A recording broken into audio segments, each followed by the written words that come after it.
Sometimes the best and most calming, stress-free time is right in front of our face. In my case, it was spending time admiring the bees, tomatoes, and rosebush in the backyard as my dog explored his world.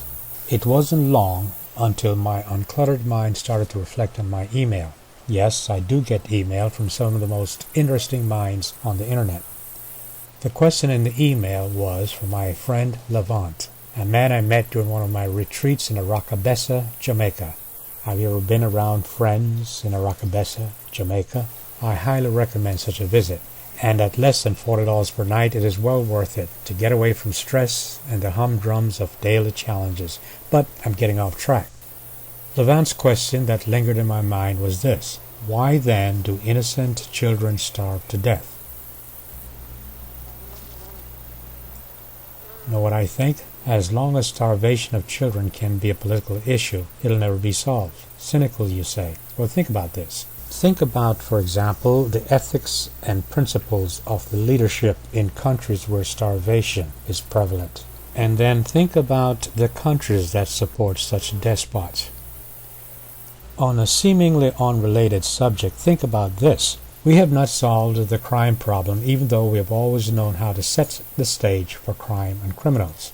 Aristotle said that it is the way we behave in our dealings with other people that makes us just or unjust. Injustice under the guise of law and the practice of unequal application of such laws makes for crime and criminals. It can be a science. Solomon said that wealth protects the rich and poverty destroys the poor. And I think the creation of poverty can be a science. In Europe, in the 30s and 40s, the creation of ghettos made for predictable results. Some people saw Nixon's edicts for law and order as code words for the treatment of minorities. Such beliefs were very effective in dealing with the voiceless.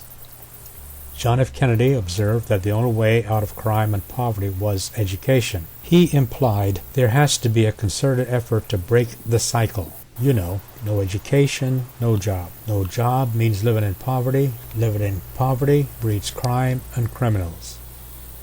Again, I think the improper and wicked application of these principles make for political success.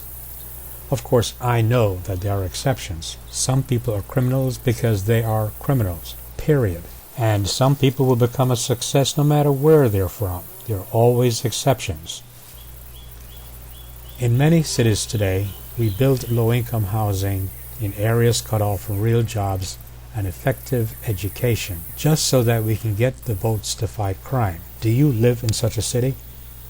Unfortunately, 100, 200 years from now, the uneducated will still be bred to believe that all their ills are caused by the minority of the time. And fear and hate will raise its ugly head, and the unscrupulous politician will win again. Don't you long for a time when politicians will win arguments based on logic and reason rather than dogma and stupidity?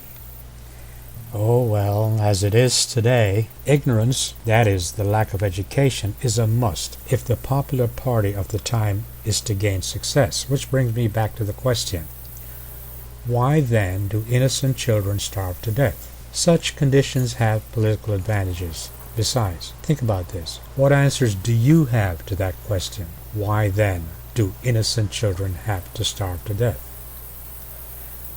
I could be wrong, but before one can ever answer such a question, one must give a damn.